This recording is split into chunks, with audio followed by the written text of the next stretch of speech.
tell me not to. I'ma stay strong, be free, live young. I live my life just how I want. Can't no way tell me not to. I'ma stay strong, be free, live young.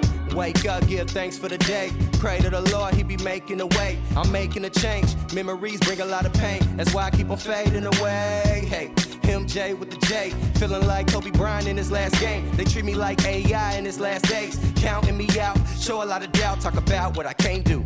Hold on, but ain't nothing that I can't do. Every day keep faith and I stay true to myself, self-made, self-paid too. I don't wanna die young, I'd rather live long. And when I do pass, hope my name live on forever and ever. I never could let up. I let a lot of things hold me down, but I'm better. I bet that you met depression Welcome before. to Connections Radio Show, where we talk about ideas that matter. You heard part of Live Free, and I am going to have us go back and listen to Live Free after our producer backs it up and listens it to again, because it's all part of our Connections Radio Show today, where we talk about ideas that matter. And I'm glad you've made the connection and are with us today. I'm Lori Fitz, your host, and the goal of our show is to explore a wide range of topics that challenge us to see ourselves, our community, and the world around us, that gets us thinking, gets us connected, gets us imagining something more, and perhaps inspired or challenged to do just a bit more because we made the connection. Rick Bernardo is my co-host today. I'm here. Absolutely. And today we're gifted with the opportunity to explore educational innovation and the promise of student-centered learning. It's how High School for the Recording Arts is playing a partner, a connector role in healing the Rondo community, as St. Paul was traumatized in the 60s by the I-94 splitting the vibrant community in half. And we'll be exploring the power of music to connect, and what can this mean for our ability to transcend pain, hate, anger, and be a part of creating a more hopeful future. A lot to talk about, but there could not be any more wonderful guests to bring these ideas to life than Tony Simmons, who is the Executive Director for the High School for the Recording Arts. Tony has done some amazing work. He's been part of realizing the promise of student-centered learning. He's part of a national alliance that brings together these ideas, as well as leading the efforts of the High School for the Recording Arts. And he travels all over the world. He's joining us from Canada. Is that correct, Tony? That is correct, Lori. And it's good to talk to you again, and as well as Rick. And I'm excited to be here. Oh, we're excited to have you as well. And Scott Harold is joining us, CEO and founder of Rock the Cause. And Rock the Cause is in partnership with the High School for the Recording Arts and the For Learning. He helps mentor underserved populations of youth about careers in the arts and in the entertainment industry while they earn their high school diploma. And Scotty loves to bring all kinds of interesting collaborations and connections, including connecting us for our radio show. Thank you, Scotty. You're welcome. Thank you. Glad to be back this morning. Tell you what, I'm going to ask Dan if the music could be started from the beginning. Is it ready? I'd like to hear it from the top.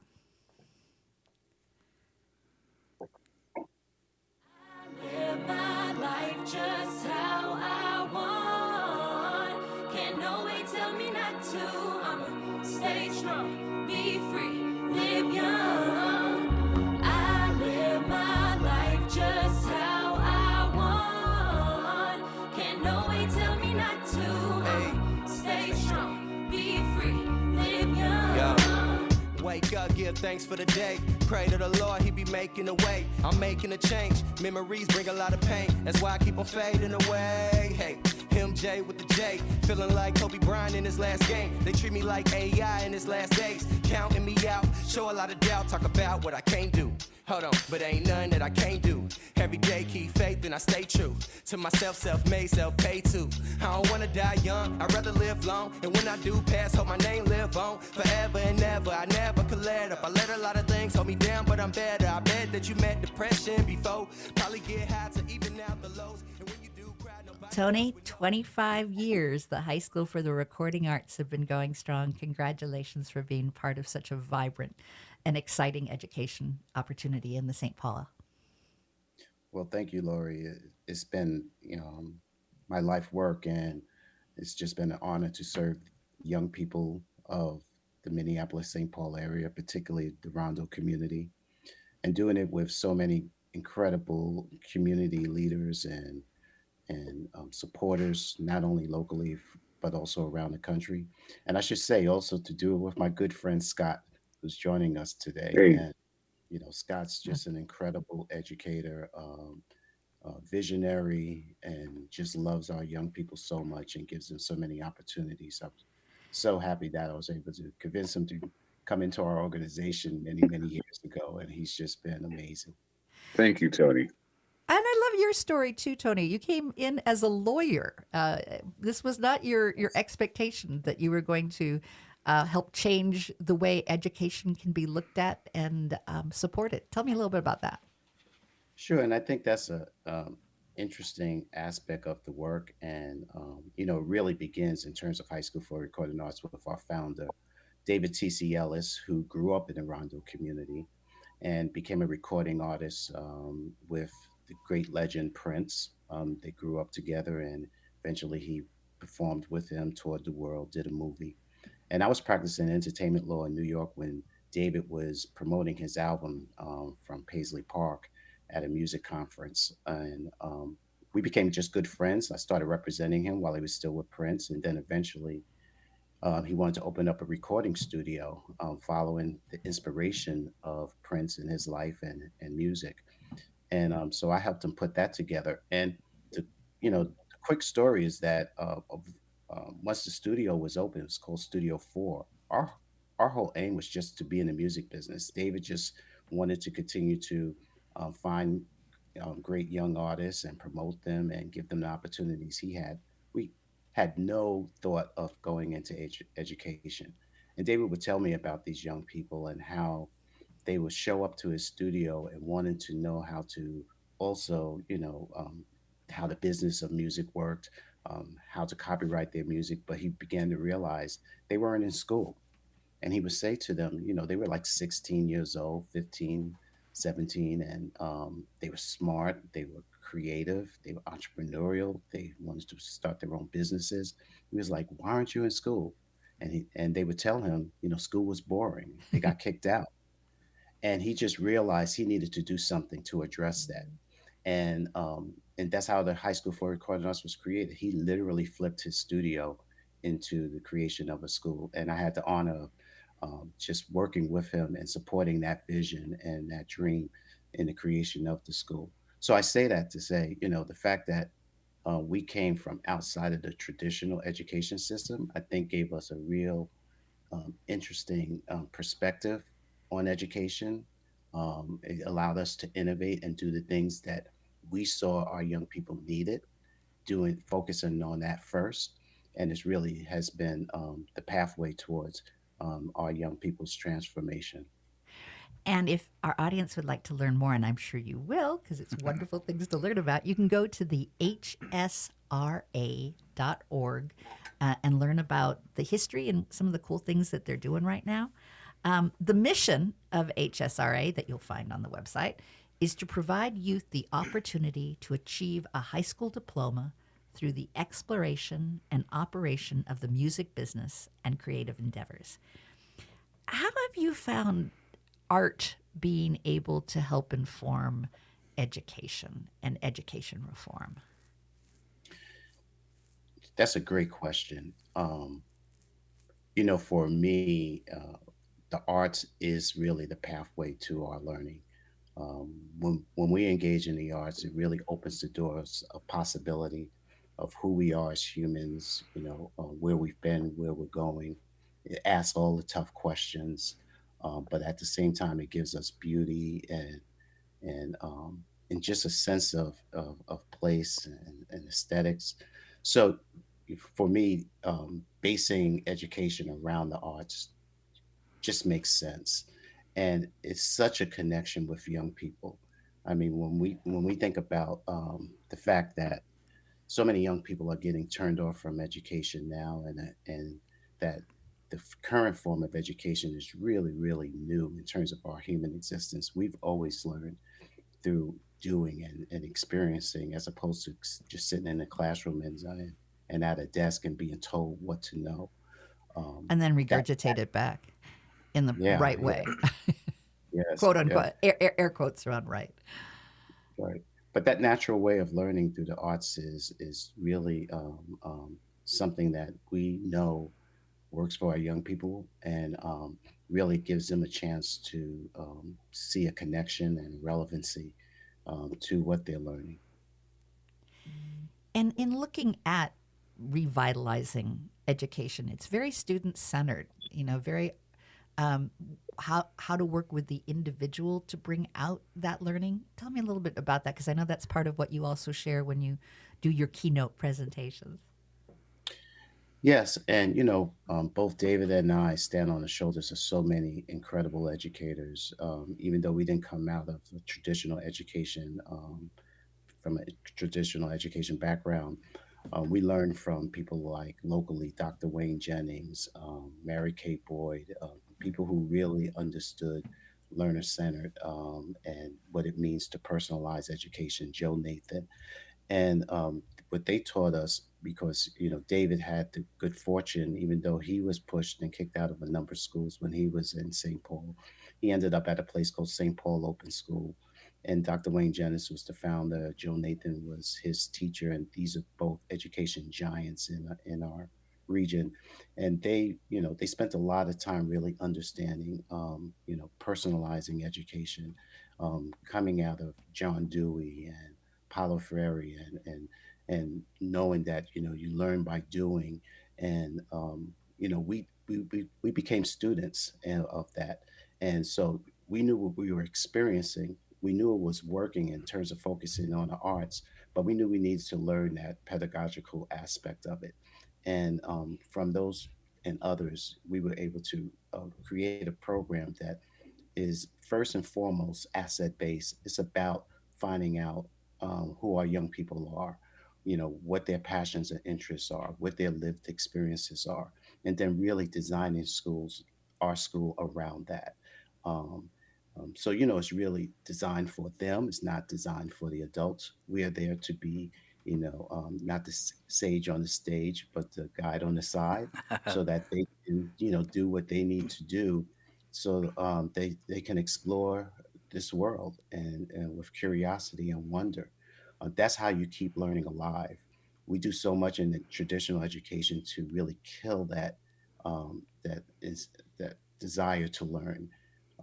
I mean, I could go on and on about this. The thing I think about, I learned this from Dr. Wayne Jennings. Yeah, when you think about a baby and a toddler, they learn so much in those years, and going into kindergarten, and then all of a sudden that learning and that love of learning falls off as soon as they start school. um, you know what's happening there that's causing that. And I think about the oath that doctors take, first do no harm. We should never ever distinguish that love of learning with young people. That should be the first thing we're thinking about as we're educating them, and we do that through personalization and really being learner centered. And Tony, that just underscores. I just yesterday was talking with some other, because I taught not only college but high school. But we were just talking about how some of our mentors remembered that the word education stems from a root word that means to draw out of, not to stuff into. And everything you're saying just wonderfully reeks of that. Resonates lovely. And now, For Learning was that original professional organization that came together to support the music, that then became a support to you and to the HSRA. And am I tracking right on that? Actually, For Learning is relatively new, Oh, okay. and it's been just our vehicle to extend out what we have learned at HSRA over our 25 years with other people around the country and internationally. Um, but so I'm not sure where that where you're coming from right No, there, no, Lori. no worries. I misread. But let's build that bridge. We'll get to it. Glad you're correcting it. But there was a paragraph that I read off of the For Learning is that we seek to support institutions of learning in the socially just retention or re-engagement of young people through the application of the recording arts and other creative endeavors. Our goal is to get educators mad enough to want more and smart enough to get it in a whole different way. Right. There's the creativity aspect that we've been talking about in terms of high school for recording arts, but there's also the social justice part. And the fact that those young people who were showing up to David's studio weren't in school. We commonly refer to them as dropouts. We don't use that because for us, that puts the onus on them, like something was wrong with them. Mhm. We know that schools could be designed for any young person, irrespective of their life situation. And the fact that those young people at ours, at Studio 4 originally, before the school, were pushed and kicked out of school, spoke to their marginalization and the oppression on them and their community. And because a young person who has a family with some means and privilege, they're not going to just allow their young person to just get kicked out of school, be a dropout. They're going to do whatever they can to advocate as strongly for them or find a best fit school for them. So we do re-engagement work. One of the things I'm most proud of is over the course of these 25 years, we have never veered from that commitment to those young people who are the most oppressed in the system. And that is social justice work.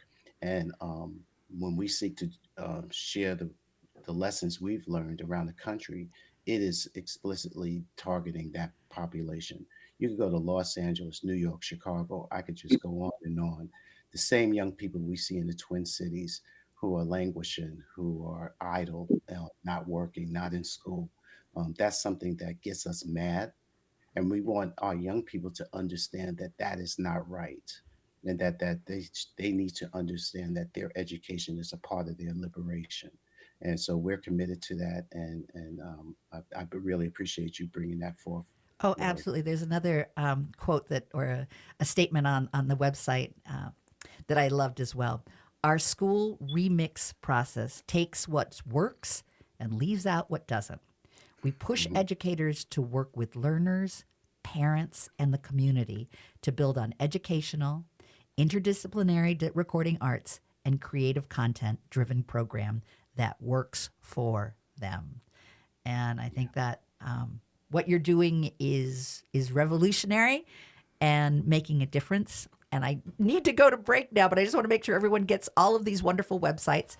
Check out about the High School for Recording Arts. That's hsra.org. Check out about For Learning. That's forlearning.com. And we'll learn about the Remix Conference in the next segment, but it's check out forlearning.com. irockthecause.org, fabulous group. And we're also going to be hearing about Hip Hop Genius, but you can take a sneak peek at the hiphopgenius.org website. We'll be right back. Now follow us, I bet it be amusing. Ain't y'all tired of losing? Hey yo, I got the solution. The Green Crew, what you think we doing? The goals we pursuing. Human resource styling. The whole crew headed straight to Rhode Island. If I had the ability to lower the bills for the electricity, I'd be born to the supremacy with an energy saving identity. In all reality, you can increase your salary. Your house ain't gotta be all lit up like a gallery. And it's I am wrong. All along I've been singing you could change through a song that was gone with the wrong band, beaten by the wrong hand, and lessened by the same man who stands by my side to pretend and defend that he loves me. Or does he, because each time he says that he does it out of love, that he does it out of love, that he does it out of love, y'all. My body says run, but my heart begs me to stay, to play the role of a good woman who can change a man's bad ways. With days of laughter and contentment, to days of meeting death's disguise, to days of hiding in my own body to seal the truth and learn my lies. Because it's my fault that I stand for this life without doing anything about it, right? But yet I fight this war as he plays me like a board game time and time again to defend the way he bends and cheats. Good and the way morning, he beats and eats. and welcome back to Connections Radio Show. I'm Laurie Fitz, your host, joined by Rick Bernardo, who's also hosting with me today. And we're talking about High School for the Recording Arts. What you heard just now was music from one of the students of the High School of the Recording Arts, and the beauty that she brings in sharing her voice. To talk about the High School for Recording Arts, we've got Tony Simmons, who's the executive director. And we've got Scotty Harold, who is the CEO and founder of Rock the Cause Records. And Scotty is a collaborator, connector, and works both with the Rock the Cause as well as for the High School for the Recording Arts. Thank you both for joining us today. Great to be here. I want to get back to the song Understand, but I also want to make mention, if you're listening to our first segment, which I hope you were, and if you're not, you can go back and listen to our podcast that's on am950radio.com, and you can scroll down and listen from the beginning. But the last song that we had on there as our outro was Music is My Nature. And I think both these songs are really powerful songs from students from the High School for the Recording Arts. One talking about our environment and the challenges of climate and the challenges of what we face. And one talking about her own journey in an abusive relationship and the struggle for something more. Tell me, Tony, what you feel. You picked these songs for us. Tell me a little something about how you have been moved by these songs and why you asked for these songs in particular to be shared. Oh, wow. Well, I mean, the joy of my life is being in a space where I watch our young people create and helping to mold them around not only their own expression that they choose, but also, offering them opportunities to explore these heavy issues and to bring their creativity into those spaces as well, and those topics is just been incredible. The two performances you mentioned come out of a project called Get Your Green, which is all around environmental justice, climate change, and our young people took an exploration around the serious and heavy aspects of the science of climate change with our science teacher, and created a product that was really incredibly received around the country. It received an National NAACP award, a Sierra Club award. Our science teacher became a Minnesota Teacher of the Year finalist from that work. And it shows that, science, any of the core content areas, can be learned within a creative learning space like a recording studio. We believe in the power of that space as a means of creative learning. It sticks with young people. They begin to understand and care about those topics as opposed to just something to regurgitate on a test. They get to perform that public demonstration of what they know and what they've learned to audiences for feedback and so there's so many aspects to that. I have to say the Understand, the spoken word piece was part of a project called You Have the Right, and we did that with our community partner Verizon Wireless, where that was a focus of their philanthropic and charitable concerns, and they gave us the opportunity to record that and distribute it to all of their Verizon Wireless locations at that time across Wow. the Twin Cities and then nationally. And there's a number of other spoken word performances related to the topic of domestic abuse, where our young people literally created a chart of knowing what their rights are within a healthy relationship and what an unhealthy relationship looks like. And so they become peer educators in terms of issues like that, using that creative means. And I do have to say, for full disclosure, that young lady is my niece, who Oh, Wow. actually attended high school for recording arts. And even though she came from a family of means and privilege, she struggles in school, and she has no problem me sharing this. Struggled in school and eventually got herself into a little bit of trouble. And my sister had no idea what to do with her. And she came to our school and visited and loved it. And my sister enrolled her, and it really transformed her life. And she's a beautiful, beautiful young lady now, living in Atlanta, 2 kids, married, and has one of the best recording studios in Oh, Atlanta. isn't that So, a that's yeah, great. so it's That's just been so great. transformative. Hmm. Oh, wow.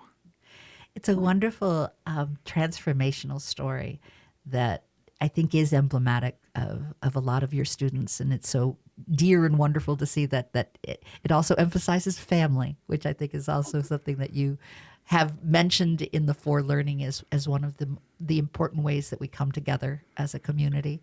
I love her work. It reminds me of really all of us who seek to work through trauma, and our country right now is in a place of trauma. How do we understand, and how do we move through? And yes, she talks of her personal experience, but to me it speaks louder than that. It speaks louder of the world we're in right now, and how do we understand. So thank you, and thank your niece for me for sharing such a beautiful spoken word expression. And Thank you, with Laura. that expression theme, I want to go over to Scotty and the work that you're doing with podcasts and the expression that you have been able to bring out through the student-led efforts, and that we'll be bringing eventually back to our radio show to share. But tell us about the podcast work that you're doing with them. Sure. It's really what I'm doing is we do a lot of podcast and broadcast work, but really what I look at this is media occupations, because I think sometimes when we talk about arts occupations and we talk about entertainment occupations, and we live in Minnesota, people stop and say, well, what are you talking about? There's no money in being a clarinet teacher. We don't have movie stars here. We don't make movies in Minnesota. What are you talking about? And the truth of the matter is that everybody out there that's listening to this show right now, we have engineers on the air right now. We have a technology that Tony and I are streaming in from.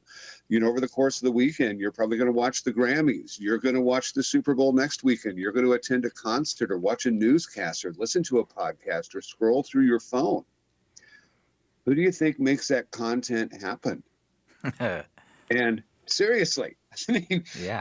and there's a very robust economic engine here in Minnesota that relies on the creatives. I mean, could Target sell a product if they did not have audio engineers and creators and commercials and broadcasters, et cetera?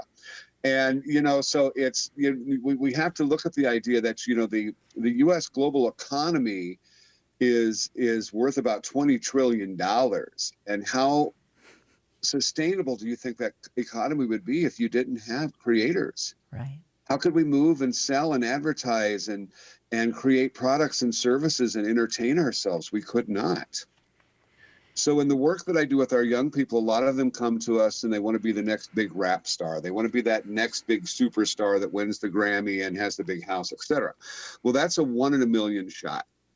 But they can be a podcaster. They can be a broadcaster. They can be a script writer. They can be a publicist or an entertainment lawyer or a camera operator or an audio engineer. And these jobs tend to pay more than the traditional trades. And I'm not knocking the trades. The trades are very important, but we have creative young people coming to HSRA. And so what I really do in that program is I teach them about the occupations that are available to them. Many of them are in paid internship opportunities. We have a number of partners we work with, like Ramsey County Workforce Innovation Board, Right Track St. Paul, hired other private donors out there in the private sector that donate money to HSRA. We have a lot going on to provide career training for these young people, and we actually help them find paths to those careers. We have a number of young people who work in the live sound industry or who have gone on to be producers for major studios, or they've gone on to study communications and work to become publicists or script writers, etc.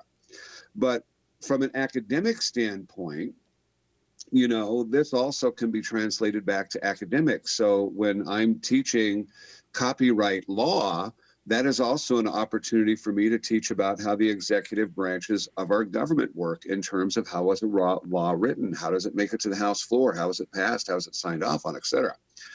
And then, you know, with the podcast work, you know, we spend a lot of time doing project-based learning. So if we take a subject like the Rondo community, you know, where we'll have, you know, the Rondo Youth Council back to AM 950 in the future, they're currently doing a podcast about the Rondo community in St. Paul.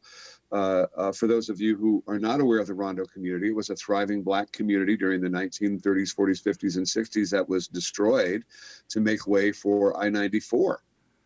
And in the destruction of the Rondo community, they lost 700 Black-owned homes, 300 Black-owned businesses. And had those Black-owned homes and businesses been allowed to appreciate and pass down from one generation to the next, it would have created $157 million worth of wealth for the Black community in Minnesota. So you can hear by the things that I'm saying, this is history, this is math, but it is applying back to a creative occupation. And, you know, as Tony said earlier, we're not the sage on the stage, we're the guide on the side. So, you know, we can provide the parameters. Let's make a podcast about the Rondo community. And we do that in partnership with Reconnect Rondo. And the Minnesota Department of Transportation, you know, funds that internship workforce training for those young people. But here's your parameters. Let's study the history of displacement in America and racist infrastructure policy. And the young people learn a job skill. They learn civics, government, mathematics, etc. And then they're able to go out and find a job. How incredible. What I also want to mention, and we'll have to have this be part of our closing for the segment, is the fact that part of the thriving life of the Rondo community before I-94 came through was the arts, was music. Yes. Was the power, and how beautiful that the High School for Recording Arts is finding our way back and reconnecting Rondo through that very same artistic music that pulls us together. So I want to thank you for that too. We're going to end with a little bit more of Understand. I love that piece, and we're going to bring it back. And then in our next segment, we're going to learn from both Tony and Scotty.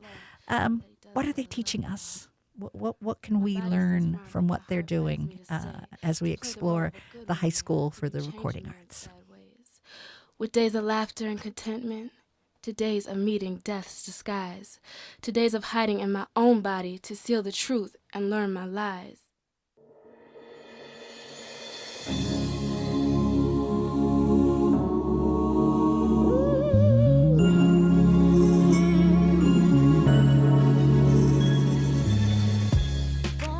Strikes against you, trapped in poverty, generations of injustice and inequality.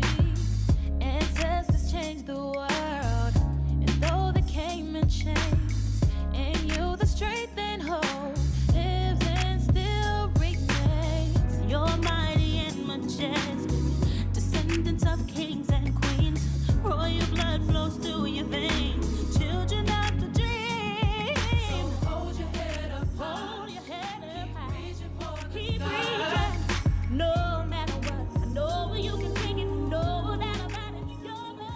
Welcome back to Connections Radio Show. I'm Lori Fitz, and my co-host Rick Bernardo are very proud to bring you this show today that explores the High School for Recording Arts. You heard Royalty, and you heard that a couple weeks ago when we had Gary Hines from the Sounds of Blackness join us. And as you remember or may not know, it is one of my favorite songs. I absolutely adore Royalty. And thank you, Tony Simmons, who's the executive director for the High School for Recording Arts, had suggested. And it didn't take much to twist my arm to go, yes, let's play that again. and Scotty Harold who is the CEO and founder of Rock the Cause, who also collaborates and works with the High School for Recording Arts. Thank you both for joining us today. And Thank you. You're welcome. yeah, and the website. So we want to make sure everybody is aware of HSRA, that stands for High School for Recording Arts.org. Go there about their work. It's just inspiring. If you just look at one even page and you'll have a better day. There's also a website, Hip Hop Genius, just the way it sounds.org, about more of their work and one of their projects. And then forlearning.com. /remixed.conference. That has some other of their amazing work. And I've been thinking that whole time today with Tony and Scott how not only is music prayer with wings in many cultures, because it speaks to every level of our being, but also the work you're doing, if you're not, in any wise culture, if you're not building for the future, there's the phrase 7 generations ahead. You're not really doing a job of leading or teaching, and your work is right in the seams of that. There is some work I did with some domestic abuse shelters that was community work that was called Wakaja work. There were many courses, and still are around the country, called Wakaja training, which is a Lakota word for sacred beings, which is a word for how we bring up children. And your work it's sacred, so thanks. You're welcome. Thank you. I wanted to make mention about the Remixed Conference. And Tony, I'd love to have you share a little bit about the For Learning and the Remixed Conference coming up. And I also am going to have you share a little bit about the work that you did with Hip Hop Genius. So we'll start with the Remixed Conference. Tell us about that. Yes. So again, this is our 25th year anniversary as High School for Recording Arts, and we've literally have transformed thousands of lives in our community. And like I said earlier, our intention is to share that work and spread that work. And we do that having learned from so many others. I should say that, there's not a whole lot new that we do at High School for Recording Arts. We call it the Remix. We've taken the best of ideas that have been in existence, sometimes for a long while or recent, but we put it together to meet the needs of our students in the current time. So the conference is all about us inviting other people in community to really talk about this approach towards education, personalization, innovation, deeper learning, deep equity, social justice. What does it mean when you start to design schools around that? And we invite more than just educators. We believe there's too many education conferences with just educators. We need community folk in that same space as we're having these conversations around education and practice and philosophy. We need businesses. We need community-based organizations. We need foundations. We need the faith-based community. This has to be an all-in effort if we're going to really transform education to meet the needs of our young people. Coming out of the pandemic, we have seen, the destruction it has had in terms of breaking this compact of the importance of education in terms of young people and their lives and families. We have to rebuild that back. The question is, how are we going to rebuild it back? And that's what the Remix Conference is all about. It's going to take place October 17th and 18th during the MEA week in Minnesota, where the whole state does professional development. We host it at our school, and we do a pre-conference at Paisley Park Studios.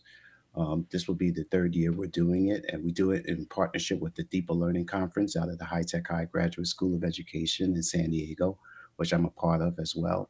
So, it's really just a coming together of ideas, great people, community, all in the name of remixing education. And tell me a little bit about your Hip Hop Genius that you co-authored. Yeah, and probably not surprised, the subtitle is Remixing Education. and Hip Hop Genius really comes out of a love of both education and especially hip hop culture, which a number of my buddies and I found ourselves connected by. We were doing some national work in education reform. Sam Seidel, who is a great friend, and currently he heads the Stanford D School K-12 Learning Lab. Another gentleman, Isaac Ewell from Philadelphia, my good buddy T.C. Ellis, and a few others, where we began to realize the power of hip hop in education. And when we talk about that, people immediately just think of the commercial aspect of hip hop and not the cultural aspect. We're talking about the cultural aspect of hip hop. We're talking about the origin of young people who created something out of nothing because arts was being taken out of the schools in New York City, and that they were left with this, just well of creative energy that they found a way to let loose through the creation of this beautiful art form. And it's traveled around the world, and it's given us so many lessons in terms of how young people can use that power of creativity to learn and to be change agents and to become entrepreneurial. So the book, it talks literally about that. It talks about the origin story of High School for Recording Arts and where the work has gone. It talks about things such as in the most recent iteration of the book, the fact that our students led the effort in Minnesota to change the law around unemployment insurance, and have created a nonprofit called Bridgemakers and Good Trouble that has brought literally millions of dollars to other youth when during the pandemic they weren't eligible for unemployment insurance because they were in school.